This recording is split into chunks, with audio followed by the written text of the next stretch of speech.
Un gusto estar con vosotros. Buenas tardes, buenas noches y espero que sea un estudio de provecho y de bendición.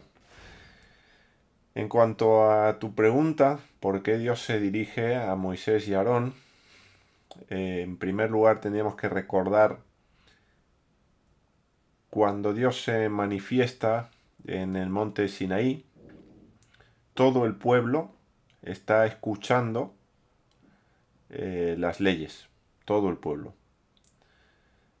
Lo que se conoce como los 10 mandamientos, mejor a mi consideración, mejor dicho, el decálogo, las 10 declaraciones, porque la primera declaración no es un mandamiento. Yo soy Adonai tu Dios que te saqué de la tierra de Egipto, no es un mandamiento, es una declaración. Es una declaración que además va a dar lugar y sentido a las demás. Con lo cual esa es la primera de las 10.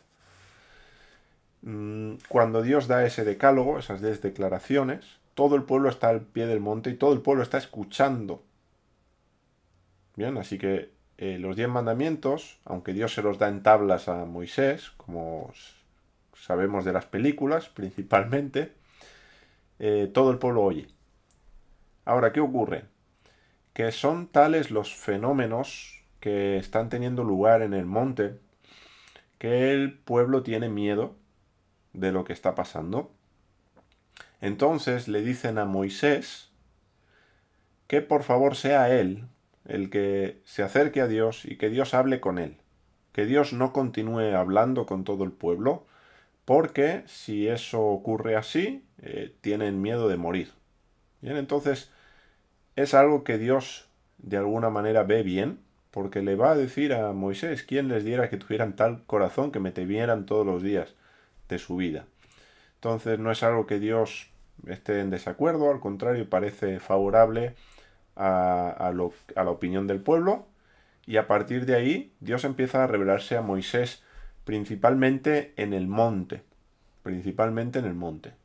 Cuando ya tenemos tabernáculo, y presumiblemente aquí ya lo tenemos, presumiblemente digo, eh, igualmente Dios se revelaba a Moisés en la tienda de reunión, el Moed famoso, y no a todo el pueblo, porque solo Moisés podía entrar a la presencia de Dios.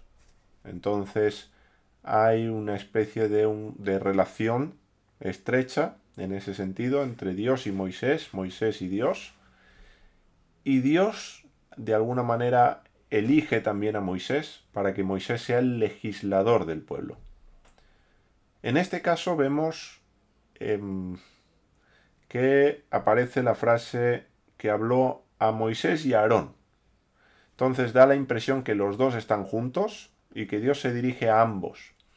Ahora bien, en una ocasión leyendo un comentario acerca del libro de Levítico y acerca de esta expresión, en ese comentario el autor hacía notar que realmente a quien se dirige es a Moisés, y que luego Moisés se dirige a Aarón, y que luego Aarón, juntamente con Moisés, se encargan de instruir. Bien, entonces hay como una especie de, ¿por qué no decirlo?, jerarquía. Y digo por qué no decirlo, porque a veces en nuestros contextos, y sobre todo en función de las experiencias que hayamos tenido, vamos a ver con ciertas reticencias la cuestión del liderazgo. Sobre todo si hemos sufrido abusos de poder por parte de un liderazgo que posiblemente no era maduro para ejercer ese liderazgo y queriendo o sin querer ha dañado a las ovejas. Pero el hecho de que haya habido errores, de que haya habido abusos de poder dentro del pueblo de Dios, eso no implica la anulación de toda jerarquía dentro del pueblo de Dios. No sé si me explico. El abuso no implica la inexistencia del uso legítimo de lo que aquí se nos plantea, y Moisés, en este caso era el líder del pueblo, luego teníamos a Aarón como Cohen Gadol, luego vamos a tener los jueces que quedan establecidos a partir de que Jetro reconviene a Moisés, y tenemos jueces, tenemos personas que instruían, y eran personas que eran instruidas, no todo el mundo instruía, no todo el mundo juzgaba, no todo el mundo hacía todo. Y ahí, dependiendo en qué grupo estemos o en qué sistema religioso nos movamos o en qué comprensión tengamos de este tema, ahora parece que todo lo tenemos que hacer todos.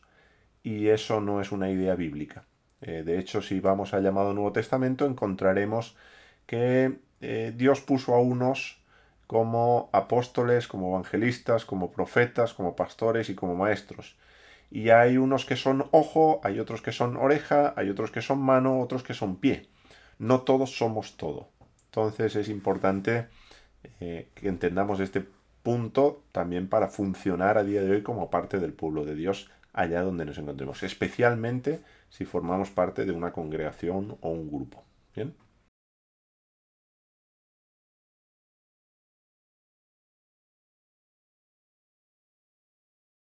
Pues es una figura muy particular.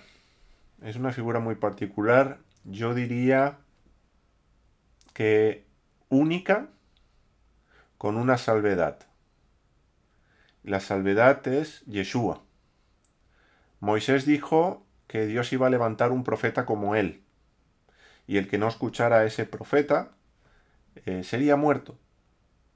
Los escritores, muerto me refiero cortado del pueblo. Bien, en ese sentido, no, ya los que me conocéis, cuando hablo de muerte, no simplemente me refiero a la muerte física. Hay más aspectos dentro de la muerte. Solo tendríamos ese paralelo, que es Yeshua, y como decían los escritores del llamado Nuevo Testamento, ven en Jesús, en Yeshua, ese nuevo Moisés, por decirlo así, ese profeta que Dios iba a levantar. Salvo este paralelo, no recuerdo ningún otro paralelo con Moisés. Moisés juega un papel único en la historia de la redención. ¿Por qué? Primero porque es el hombre a quien Dios llama para sacar al pueblo de Egipto. Y en segundo lugar porque es el hombre al que Dios utiliza para entregar su ley, sus mandamientos al pueblo. Y en ese sentido, Moisés es el legislador, no porque él dicta las leyes, sino porque él hace de mediador, de alguna forma, entre Dios y el pueblo, para enseñar las leyes de Dios al pueblo. Esto no lo hace ninguna otra figura. La única otra figura, evidentemente, es Jesús. Por lo tanto, Moisés juega un papel único y no tendría a día de hoy, salvo en Jesús, cómo hacer una equivalencia a alguna función o algún ministerio dentro de lo que se ha venido a llamar la iglesia, dentro de lo que sería el pueblo de Dios, allá donde se reúna. Yo creo que no podríamos hacer una equivalencia y decir, bueno, Moisés representa un pastor. No, eso está a años luz. Un pastor equivaldría a un principal de la sinagoga, ni siquiera necesariamente a un juez de Israel. Hay pastores que sí estarían capacitados, pero otros pastores que no estarían capacitados para ser jueces, ni siquiera de un Beit Din, de un tribunal de justicia menor, donde hay 3 jueces y resuelven casos de menor importancia. Entonces, Moisés no tiene no tiene más comparación que Yeshua, que Jesús. Y por supuesto Jesús mayor que Moisés. No, eso creo que está de más decirlo, pero por si acaso.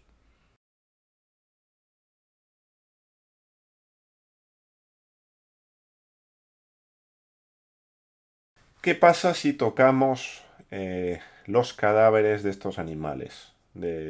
Incluso creo que en algún momento eh, incluso un animal que fuera apto para comer, si muere, si muere por causas, no porque es sacrificado, sino porque sencillamente muere, incluso tocar el cadáver de ese animal que es puro implica inmundicia, impureza. Eso lo tenéis en el versículo 39. Bien. Entonces, tiene que hacer? Bueno, por ejemplo, el proceso lo tenemos en el versículo 40, seguramente en otros versículos también, pero Leo este, dice, y el que comiere del cuerpo muerto, lavará sus vestidos y será inmundo hasta la noche. Asimismo, el que sacare el cuerpo muerto, lavará sus vestidos y será inmundo hasta la noche. Es decir, hay un contacto y se resuelve qué hacer cuando haya un contacto. No prohíbe el contacto. Si nos damos cuenta, no dice, no lo tocaréis de ninguna manera, bajo ningún concepto, en ningún caso. Y tiene sentido que no sea, en este sentido, tan absoluto. ¿Por qué? Porque si se muere un animal dentro de la casa, por ejemplo, hay que sacarlo fuera. Es decir, vamos a tener que manejar tarde o temprano, y especialmente en un pueblo como era el pueblo de Israel, donde había ganado y no todo el mundo necesariamente tenía ganado, pero era común que la gente tuviera ganado, tanto mayor como menor. Eso si no hablamos de otros animales, por supuesto que también los había, pero principalmente nos enfocamos en estos. Entonces, no hay una prohibición en términos absolutos de tener contacto con esto. Ahora bien, si se tiene contacto, ¿qué hacemos? Bueno, dice, lavará sus vestidos. Es interesante. Tendríamos que ver los demás textos y las demás casuísticas, si por ahí me ayudáis justamente en los textos de este capítulo, porque hay muchos versículos en este capítulo, si mencionan alguna cosa más acerca de cómo se tiene que purificar, pero aquí en este verso nos dice lavar los vestidos. Entonces, coger los vestidos con que se ha tomado el cadáver, donde se ha manipulado, eso quería decir, que se ha manipulado y lavarlos. Y la persona tiene un estado de inmundicia hasta la noche. ¿Por qué hasta la noche? Porque recordemos que los días empiezan precisamente al atardecer del día anterior. Es decir, cuando atardece termina un día y empieza el siguiente. Entonces, cada día es un nuevo ciclo, es un nuevo periodo. Entonces era como una especie de... ¿cómo decirlo? Una especie de... No encuentro la palabra. Lo más parecido sería como una cuarentena, ¿no? Como un periodo de... no me sale la palabra. Se me ha ido por completo. Es un periodo como de cuarentena, pero en 24 horas, para que nos entendamos. Entonces, al cambiar el día, eso quedaba prescrito. Bien, con el nuevo amanecer, con la nueva luz. Esto también tendría un sentido profético. Hay cosas que con un nuevo día van a quedar atrás, van a quedar olvidadas. Va a haber inmundicias de las que vamos a ser limpiados simplemente por un cambio de era, por un cambio de un siglo presente a un siglo venidero, por ejemplo. Pero bueno, esto sería profundizar más allá del sentido literal del texto, que es por donde entiendo que va tu pregunta, Janet. Así que, ¿qué pasa si tocamos animales inmundos, cadáveres de animales inmundos o cadáveres de animales que siendo puros, pero han muerto no siendo sacrificados? Pues lo que toca es lavar los vestidos. Probablemente en algún verso tengamos, aunque no lo veo... Sí, en el verso 25, gracias Eva, también hace referencia a lavar los vestidos. Lo que estoy buscando y no encuentro, y no sé si lo dice en este texto, tal vez en otros, el hecho de purificar el cuerpo, de hacer un lavamiento del cuerpo. Bien, porque en otros mandamientos sí aparece. Aquí, la verdad que ahora mismo no me acuerdo y no sé si lo hay o si hay alguna referencia en alguna otra parte de la escritura. Así que básicamente, por ahora, hasta que encontremos otras referencias, lavar los vestidos y quedar inmundo hasta el día siguiente. Importante, cuando estamos trabajando con este capítulo, esto ya lo hemos dicho en otras ocasiones, pero entendamos impuro o inmundo no como una cuestión higiénica, o al menos no solamente. ¿Puede tener implicaciones higiénicas? Sí, pero no pensemos solo en la higiene, porque aquí no se nos dan motivos higiénicos. Aquí vamos a tener otros motivos y la pureza o impureza es un estado que determina si es posible que esa persona acceda a la casa de Dios o no puede acceder a la casa de Dios. Bien, entonces, ¿es puro? Puede acceder a la casa de Dios. ¿Es impuro? No puede acceder a la casa de Dios. Es como, por ejemplo, voy a poner un ejemplo, un restaurante de cierta categoría donde por etiqueta los varones tienen que llevar zapatos. ¿Qué pasa? Que es más higiénico el zapato que una zapatilla deportiva. Es una cuestión de que tienen más clase. No importa. Es el requisito que se pide para entrar a ese restaurante. Entonces, el ser puro o impuro es el requisito que se precisa para entrar a la casa de Dios. Luego, en la puerta te piden, ¿llevas zapatos? ¿Estás puro? Puedes pasar. El calzado no es el adecuado. Estás impuro. No puedes pasar. Y cuando cae la noche al día siguiente, queda purificado, siempre y cuando haya lavado sus vestidos, etc. Y entonces al día siguiente podría volver a entrar a la casa de Dios. Y hablo de casa de Dios como tabernáculo en un primer momento, el Mishkan, o el templo a lo largo de la historia. Aquí aún no tenemos templo. Bien, espero que haya quedado más o menos claro.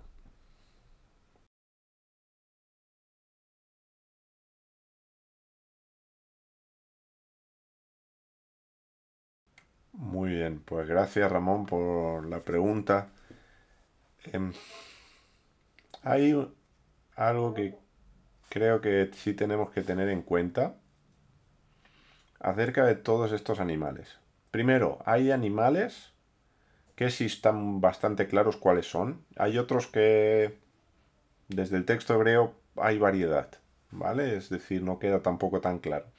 Tengamos en cuenta que sí o sí tienen que ser animales que en el momento que Dios da estos mandamientos a Moisés, conocen y por lo tanto forman parte de aquella geografía, no de la nuestra, ni la de Estados Unidos, ni la de Rusia, sino la geografía del Próximo Oriente, porque Israel se va a estar moviendo ahí, ¿vale?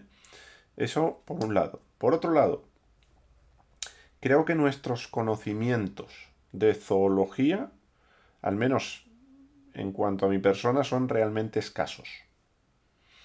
No sé y no conozco al detalle, más allá de gustarme los documentales de la 2 sobre animales y gustarme la naturaleza y ver los animales en libertad y ver la creación de Dios, que eso es lo que me maravilla de ver los animales. No conozco todos los detalles, en absoluto, de todas las criaturas. Quien sí las conoce es Dios. Quien sí sabe es Dios. Entonces, como yo no lo sé todo, ni mucho menos, me tengo que fiar del que sí lo sabe. Decido fiarme del que sí lo sabe. Porque de lo contrario creo que estaría pecando de soberbia. En mi caso, al menos, ¿eh? Entonces, la avestruz, a nuestros ojos, puede parecer una gallina grande. Pero, ¿es realmente una gallina grande o es otra cosa? Si Dios ha dicho que eso es inmundo, aunque no me explique la razón o las razones, lo primero que uno tiene que aceptar es que Dios tiene razón en lo que afirma. Entonces, si es inmundo, es inmundo. Ahora, una vez aceptamos que es inmundo, bueno, está perfecto, démonos a la investigación si tenemos interés de por qué el avestruz es inmundo. Mientras hacías la pregunta, me he ido a preguntarle yo al hermano Google qué come un avestruz. Y para mi sorpresa, y no sé si será verdad o no, porque no tengo cómo cotejar esa información ahora mismo, pero la primera información que me aparece es que el avestruz puede llegar a alimentarse de pequeños roedores e incluso en ocasiones de carroña. no es su alimentación básica, pero también forma parte del menú del avestruz. Pues oye, es un dato que yo no tenía antes, ¿no? Y que en los documentales de la 2 no me ponen al avestruz al lado de las hienas comiéndose la carroña.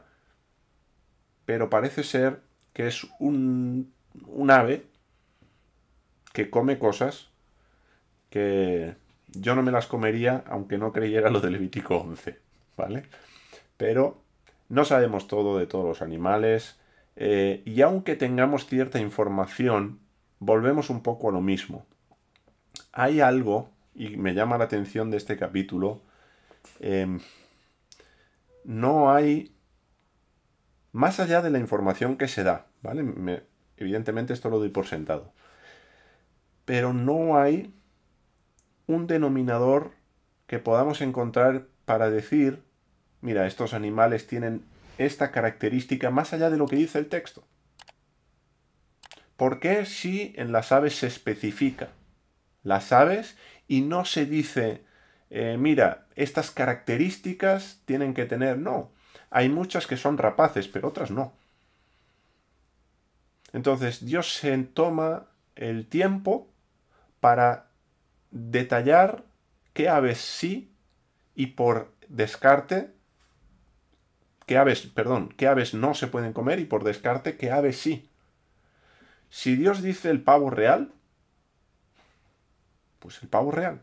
A pesar de que yo el pavo digo, bueno, pues si me como el pavo, bueno, pues son lo mismo, no son lo mismo, sinceramente tanto no sé. No me da la vida para estudiar zoología, que también me gustaría porque Salomón, parte de la sabiduría de Salomón, era que conocía también el mundo animal, el mundo de los árboles, o sea, Salomón tenía un conocimiento bárbaro de la naturaleza. Y creo que a veces podemos perdernos enseñanzas por no conocer suficientemente la naturaleza, la creación de Dios.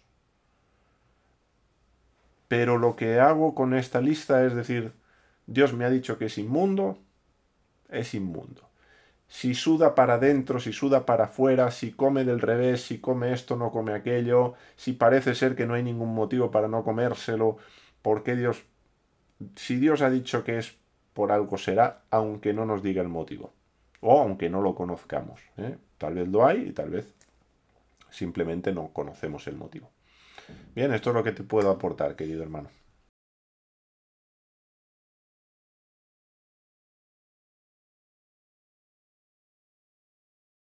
La verdad no me había percatado que efectivamente a los cuadrúpedos de la primera lista no hay relación con abominación, al menos de entrada. Por cierto, que no se me olvide, Mila ha compartido en el chat un texto, gracias Mila por aportarlo, excelente, donde sí hace referencia a que la persona que toque el cadáver tiene que lavarse el cuerpo también. ¿Vale? Por lo tanto, además de lavar la ropa, tiene que haber una inmersión, un bautismo. Por ahí me sonaba, pero lo estaba buscando como loco en el capítulo 11. Digo, no lo veo, no lo veo. Y es que está, creo que en Levítico 17. Esto me pasa por no saberme los capítulos de memoria. Bien, entonces ahí en el chat está la referencia. Gracias, Mila. Entonces, disculpa Eva, vuelvo contigo con tu pregunta que me parece muy interesante. Básicamente, puro e impuro en relación a nuestro acceso al tabernáculo, al templo. Bien, eso por un lado. Y luego, abominable sería como os darán asco. ¿Vale? O sea, no solo es impuro y por lo tanto no es comestible, porque uno puede decir, vale, no me lo como, pero no me da asco. Abominable tiene que ver con que además lo tendremos como algo asqueroso. Y si somos capaces de abstraernos de nuestra cultura y lo que según nuestra cultura hemos aprendido a comer, si somos capaces de abstraernos de eso y vemos con otros ojos, no los ojos de nuestra cultura, sino con unos ojos más imparciales, Las criaturas que aquí se llaman asquerosas, lo son. Tal cual, Eva.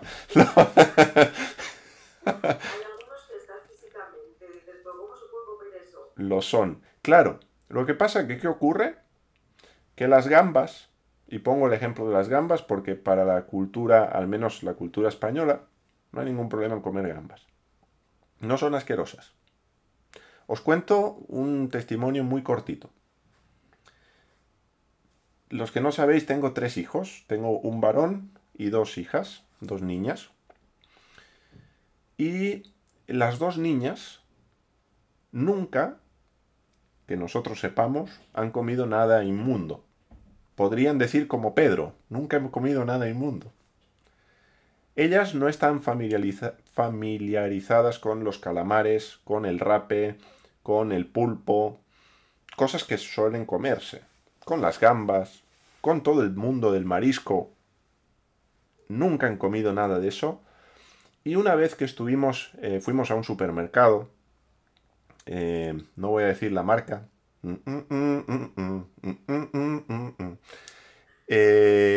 dijeron pasando por la pescadería, ¡Papá! ¡Qué asco! Al ver todo aquello que Dios dice, lo tendréis por abominable. Entonces a mí eso me enseñó mucho. Digo, es verdad que nuestros ojos están acostumbrados a ver los animales según nuestra cultura. Y por lo tanto, si según nuestra cultura un animal se come, deja de ser asqueroso aunque lo sea. O sea, hasta qué punto la educación llega a distorsionar en algunos casos lo que Dios dice que es asqueroso. Y lo llegamos a ver como bueno. Y esto nos enseña también a cosas que Dios dice esto es pecado, y Dios abomina ciertos pecados, los ve como asquerosos, y nuestros ojos igual no están acostumbrados a verlos como asqueroso. Sí, lo vemos pecado, es malo, pero no nos da asco, no nos da la misma repugnancia que le da a Dios.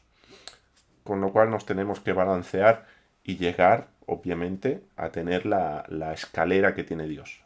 Pero abominables tendría que ver con eso, con asqueroso. Y aparte de que lo son físicamente, son animales, muchos de ellos serpentean. Aunque sea en el agua, serpentean. Entonces, son animales que reptan, animales que se arrastran. Que el pueblo de Dios, llegue a tener una conducta similar y se arrastre y tenga conductas bajas, eso a los ojos de Dios es abominable. Por eso dice, no haréis abominables vuestras personas, no os haréis asquerosos. Hay un dicho, yo lo escuché pues, hace unos años atrás, pero anteriormente no lo había escuchado, porque empezó a ponerse muy de moda y se ha puesto muy de moda y muy tendencia todo el tema de la comida, ¿no? Y lo importante que es comer saludable y la dieta saludable. Todo esto, yo no me acuerdo de niño que se le diera la importancia que se le da ahora. Y hay una frase por ahí que dice que somos lo que comemos. Bueno, pues eso ya lo dice la Biblia. Eso ya lo dice la Biblia. Ya lo decía Dios que somos lo que comemos. Entonces, si comemos animales que se arrastran, nosotros acabamos siendo personas que se arrastran. Los instintos más bajos. Y para Dios eso es abominable. Y el pueblo de Dios, fijaros que Dios de un pueblo de esclavos hace un pueblo de libres, y no solo de libres, un pueblo de reyes. Reyes y sacerdotes. Claro, un pueblo de reyes tiene una dignidad tremenda. Una dignidad que nada tiene que ver con vivir arrastrándose. Entonces, por ahí hay todo un tema también y toda una enseñanza a que lo que comemos es lo que somos. Por eso Dios nos dice, comed ciertos animales y ciertos animales ni los probéis. Y además vedlos como asquerosos. Porque si no los veis como asquerosos, los acabaréis viendo como codiciables para alcanzar la sabiduría. Y no lo son.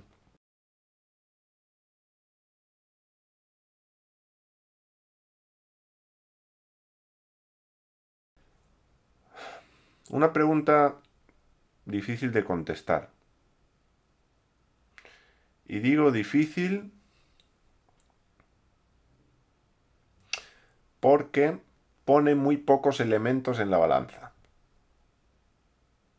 Me explico. Si yo quiero saber el precio, vamos a imaginar que estamos en una tienda de esas antiguas que tienen una balanza de 2 platos, ¿sí? Y yo quiero saber el precio de 1 kilo de granos que tiene por ahí, pero solo le doy 100 gramos al vendedor. El vendedor me dice, mira, no te puedo decir cuánto pesa el kilo, porque me estás dando 100 gramos. Entonces, ¿con esto qué quiero decir? Que creo que no podemos dar una respuesta ni en positivo ni en negativo, y creo que sería precipitado por mi parte hacerlo, solo con esa información.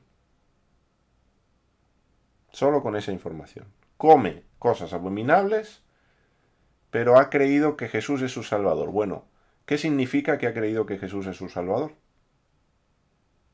Significa que un día hizo una oración, significa que hay textos de la Biblia que aún está aprendiendo, significa que hay textos que no ha entendido, significa que hay rebeldía, significa que hay ignorancia. ¿Qué significa? Es decir, me faltan 900 gramos para poder decir cuánto pesa el kilo de grano.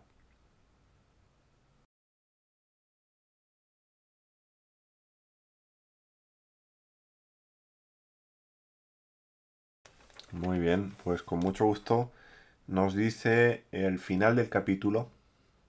Nos dice al final del capítulo, en el verso 46 en adelante, dice, esta es la ley acerca de las bestias, las aves y todo ser viviente que se mueve en las aguas, y todo animal que se arrastra sobre la tierra, para hacer diferencia entre lo inmundo y lo limpio, lo puro y lo impuro, y los animales que se pueden comer y los animales que no se pueden comer. Hay algo, y no puedo decir, mira, es esto 100%, pero hay algo en esta manera de comer que aporta discernimiento a la persona. Hay algo en esta forma de comer, en esta forma de ya estar haciendo distinción entre un animal y otro, que aporta discernimiento. Y tal vez, sea tan sencillo como que es un entrenamiento. No digo que sea absolutamente eso, pero sí que una parte tiene que ver con elegir entre un animal y otro. Cuando uno decide comer como Dios manda, nunca mejor dicho, uno tiene que hacer un ejercicio de separar y de distinguir cosas. Por ejemplo, es fácil distinguir entre un borrego y un cerdo, un chancho. Ahí no hay problema. Y si alguien tiene problema en distinguirlo, que se lo haga mirar.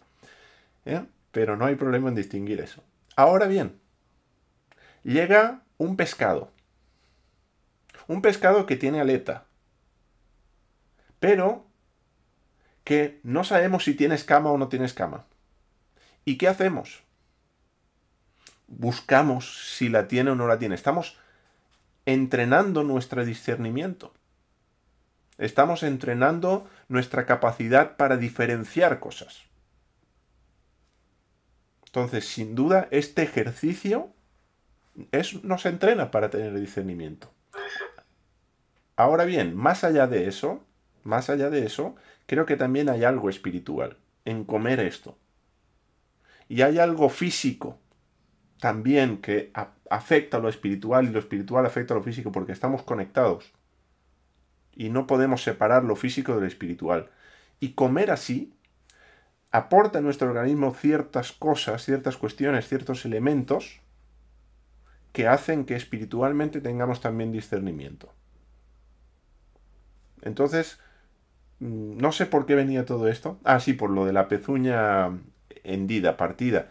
El propósito de comer así, sí, es discernir, ¿eh? Y es tener y saber hacer diferencia entre algo puro y algo impuro. Y a veces hay cosas que pueden parecer puras y no lo son. O al revés, nos puede parecer impuro y luego pues resulta que era puro. Fíjate, Pedro. Y por ahí en el chat hay una pregunta de Pedro, que ya luego espero tengamos oportunidad de verla. Pero Pedro le dice, no llames común o inmundo lo que yo limpié.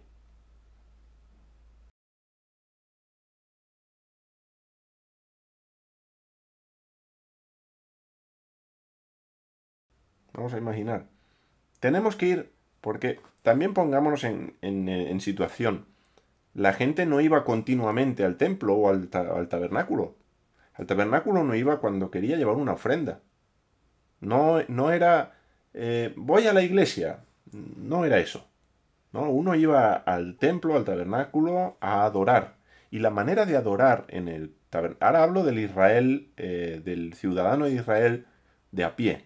No hablo del que tenía el voto nazareo, no hablo de los levitas, no hablo de los sacerdotes. Hablo de un israelita que es zapatero en la esquina de la calle de los alfajores. Ese hombre no iba habitualmente al tabernáculo. Ese hombre iba al tabernáculo si quería llevar una ofrenda a Dios, para adorar a Dios, o si había pecado, y tenía que llevar una ofrenda de Hatat o de Asham, las ofrendas que ya hemos visto, o un sacrificio de paces, o llegaban las solemnidades y se reunía todo el pueblo. En esos contextos es cuando la persona iba y entraba al atrio, entraba a la casa de Dios. En el templo pasaba lo mismo. En el templo pasaba lo mismo. Entonces, imaginemos que llega ese momento en el que tenemos que llevar una ofrenda a Dios.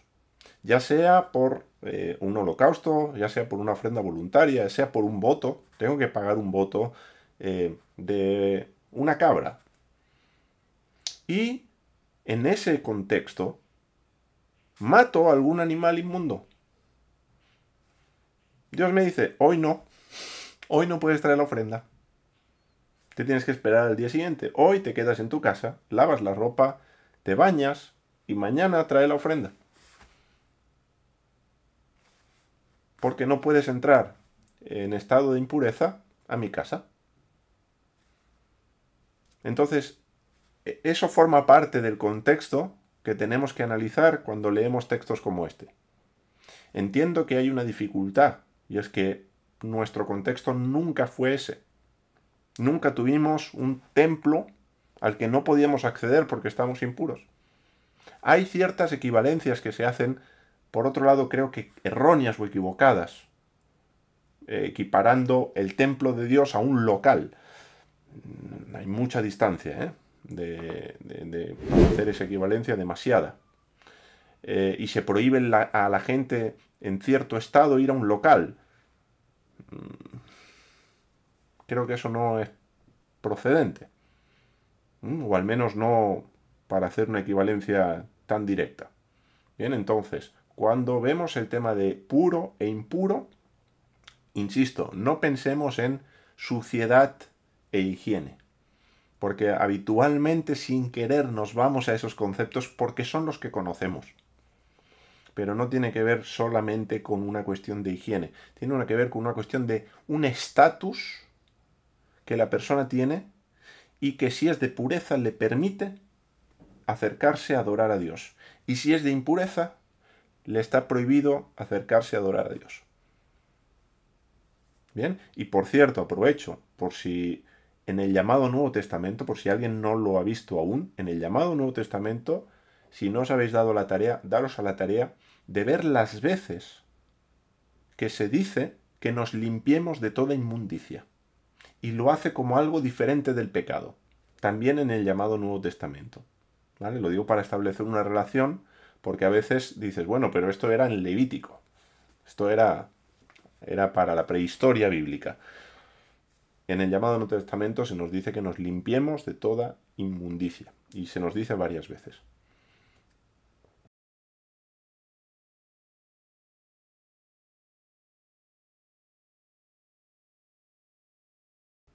Añadiría a lo que has dicho el hecho de que es verdad que en un inicio,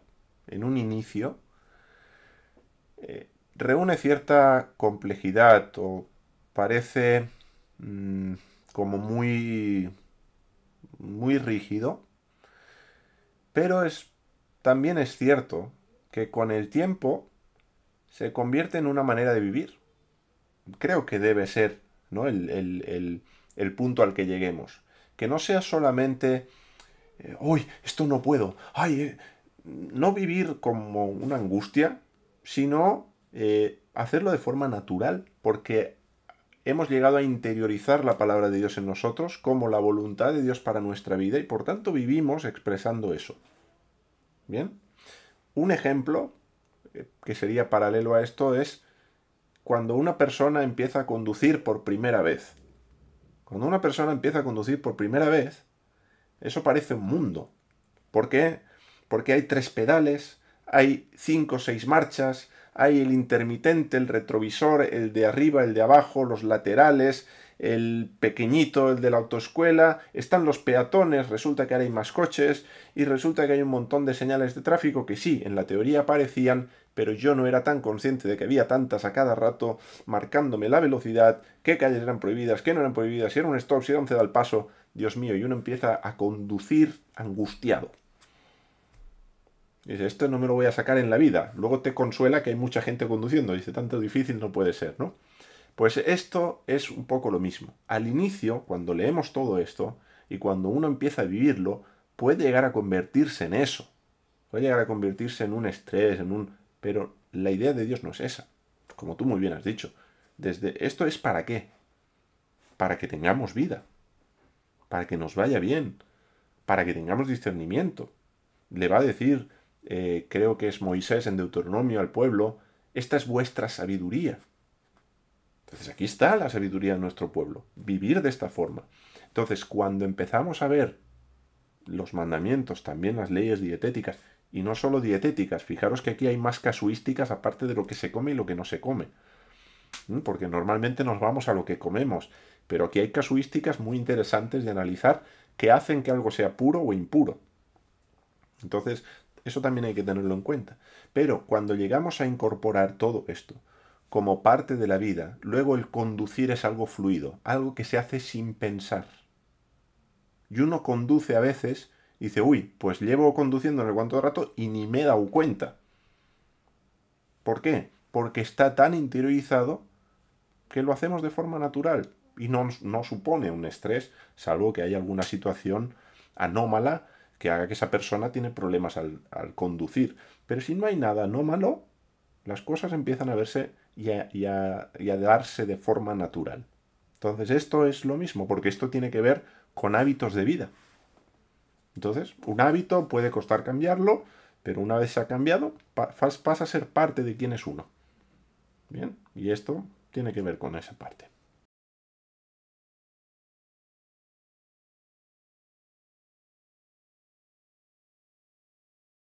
Es así. El pueblo tiene que ser santo. Obvio, como parte del pueblo, cada individuo tiene que ser santo. Pero Dios quiere un pueblo santo. De nada le valdría que 99 no fueran santos y uno sí. Le valdría porque, bueno, habría algo ahí, ¿no?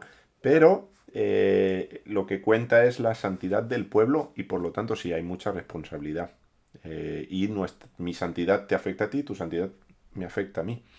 Un ejemplo donde vemos esto, que a veces no... A mí me llama la atención este ejemplo y creo para mí es paradigmático, es decir, me marca una estructura a tener en cuenta. El hambre que llega en los días del rey David, y David dice, ¿qué está pasando?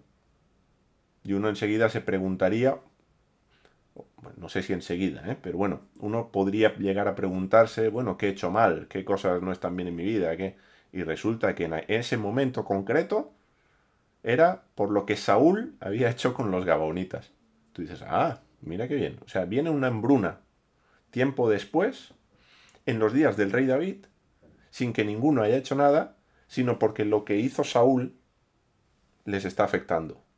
Entonces, a veces, no digo que esto sea una norma, ni mucho menos, pero forma parte de esos 900 gramos que hay que poner en la balanza y que no los tenemos en cuenta. Y es decir, oye, hay algo que me está pasando a mí hoy por algo que otro hizo, o algo que nos está pasando como pueblo hoy por algo que otros hicieron, pues hasta donde yo sé, para empezar estamos en el exilio. Y hemos nacido en el exilio. ¿Pero por qué hemos nacido en el exilio? Hemos nacido en el exilio porque nuestros padres pecaron. Y estamos sufriendo consecuencias del pecado de otros miembros de nuestro pueblo. Entonces, nuestra santidad afecta a otros, sí. Sobre todo cuando hablamos de generaciones que vendrán, ¿no? Por supuesto, a los contemporáneos, pero también a los que vendrán.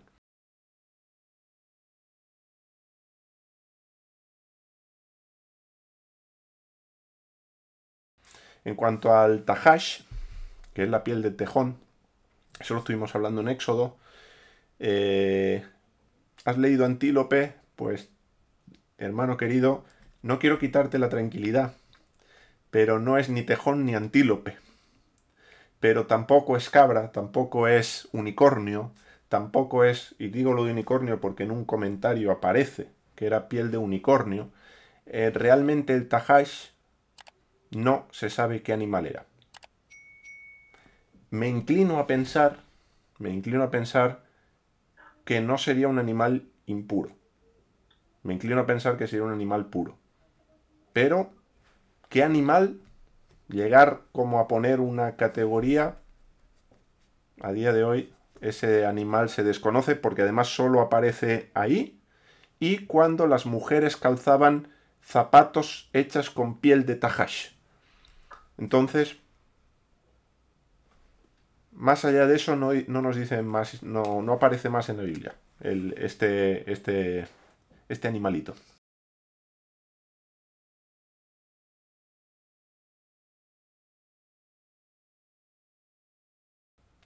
Pues muchas gracias, Antonia, tanto por los aportes eh, en cuanto a los alimentos, como con la pregunta. Yo, una de las cosas que creo es que no solo esto, sino que otras partes de la escritura, tenemos claros ejemplos, es más que evidente que eh, sombras, son sombras de lo que ha de venir. ¿La comida es una sombra de lo que ha de venir? Sí. ¿Lo que tiene que ver con la comida es una sombra de lo que ha de venir? Sí. Entonces, ¿qué ocurre? Que a día de hoy, sigue siendo una sombra de lo que ha de venir, pero no estamos en el mismo punto en el que estábamos cuando estas leyes fueron dadas. Es decir, Jesús ya vino, ya hay una inmersión que se hace en el nombre de Jesús, de Yeshua, ya hay toda una dimensión espiritual ya hoy, que ya sí se alcanza, es decir, sigue siendo una sombra, pero la realidad está cada vez más cerca. ¿Vale? Entonces tenemos los dos planos. Tenemos una figura de ese bautismo en Jesús, en Yeshua, y tenemos también el plano literal porque seguimos necesitando discernimiento, seguimos necesitando la salud que aporta, como muy bien decías, entonces tenemos una convivencia de ambos planos, pero el espiritual no se puede descartar de ninguna manera, también está presente.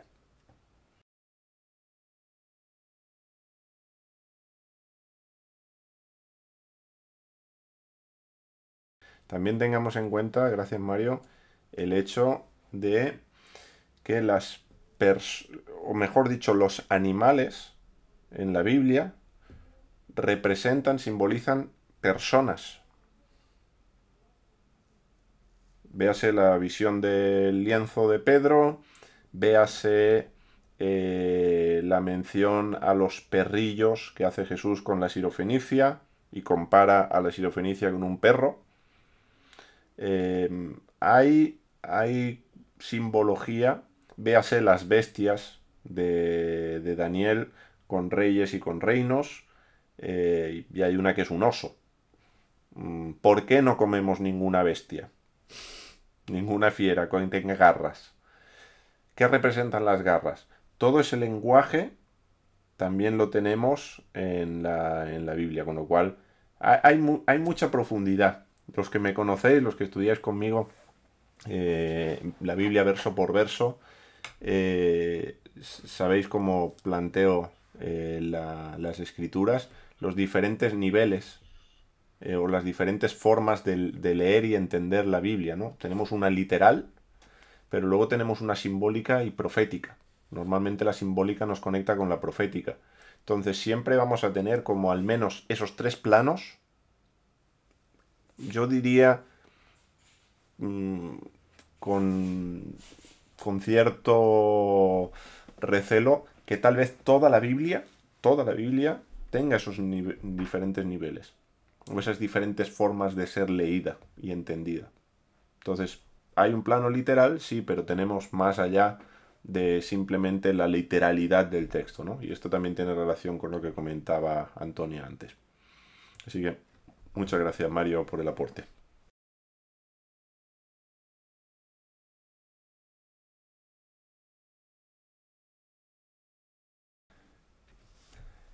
Algo importante, más que del texto, lo voy a dejar y espero que sirva siempre con equilibrio. Pero para todos aquellos que amamos a Dios, que creemos en Yeshua, que amamos su palabra, y cuando digo su palabra la pongo en P mayúscula y la pongo de tapa a tapa, los que amamos su palabra, hagamos lo mejor que podamos todo lo que esté a nuestro alcance y a nuestro conocimiento por comer como Dios manda. A partir de aquí, y aunque el texto tiene otro sentido, pero en el mundo tendremos aflicción. Y como hemos comentado, y sin querer sonar irrespetuoso, pero la comida que nos ofrecen hoy es una cerdada. Pues todo lleva cerdo, todo lleva cerdo. ¿Y por qué le ponen a un yogur que sale de la vaca? Le ponen algo que no tiene ningún sentido. Entonces, hagamos lo que mejor podamos para comer como Dios quiere que comamos.